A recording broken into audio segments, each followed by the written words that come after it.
righteousness, not riches. Grab your wallet and then let's talk about it on today's episode of Liberty at Home.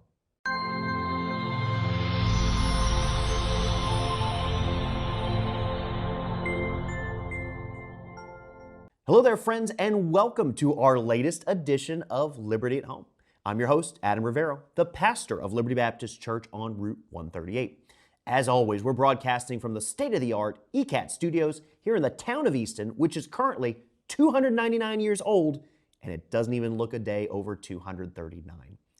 On today's broadcast, we're continuing our trek through the book of Proverbs, and today's stop is in chapter 11. So join me as I read these 4 verses, starting in verse number 28. He that trusteth in his riches shall fall, but the righteous shall flourish as a branch. He that troubleth his own house shall inherit the wind, and the fool shall be servant to the wise of heart.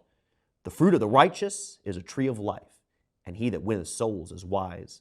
Behold, the righteous shall be recompensed in the earth, much more the wicked and the sinner. I love reading books, and without a doubt, my favorite genre is history. I have to admit that I go through phases in what type of history, though, I like to read. For a long time, I was keen on presidential history, but lately, I've been exploring the lives of some of America's wealthiest individuals, both from today and from years gone by. What constantly astounds me is how quickly money can come and go. For instance, a few weeks ago, I was reading about a man who was a billionaire in 1984, and the book was written in 1987. So, out of curiosity, I wondered how the rest of his life fared after the book was published. So I went to Wikipedia because, well, we know everything on Wikipedia is true, right?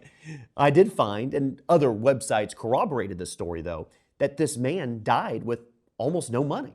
In fact, about 20 years after making his first billion, he needed a loan from his mother just to pay his creditors. It's pretty sad. In our text, verse 28 makes a bold proclamation. He that trusteth in his riches shall fall. Now, on its face, that's hard to believe. Why? Because those of us who are watching are probably not millionaires and billionaires. We tend to believe that financial gain brings great security. You know, the more money you have, though, the easier life gets, some would say, but that's just not the case. Instead, it's easy come and easy go. Here today, gone tomorrow. You win some, you lose some. This is why we're told in Proverbs that the currency we must prize more than anything else isn't related to precious metals, stocks, bonds, IRAs, or even cold hard cash. Rather, the currency we should accumulate the most is righteousness. The 3 verses that follow demonstrate its abiding nature and value when we prioritize it in our lives. Now, Jesus put it this way in the Sermon on the Mount. Lay not up for yourselves treasures upon earth, where moth and rust doth corrupt, and where thieves break through and steal. But lay up for yourselves treasures in heaven, where neither moth nor rust doth corrupt, and where thieves do not break through nor steal. For where your treasure is, there will your heart be also. A life lived for God through the gospel is greater and more eternally abiding than anything this world has to offer. Also, consider this. The human author of this passage was King Solomon. The Bible tells us that his great wealth surpassed anything we could possibly imagine. Yet, as he wrote these proverbs near the end of his life and reflected on his mistakes, he implores his son to value righteousness far more than any monetary gain. So, for you today, what do you highly prize?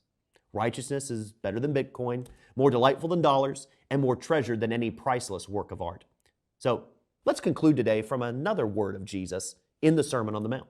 Blessed are they which do hunger and thirst after righteousness, for they shall be filled. Well, you can't get any better than that. Well, time always goes by so quickly on Liberty at Home, and today is no exception.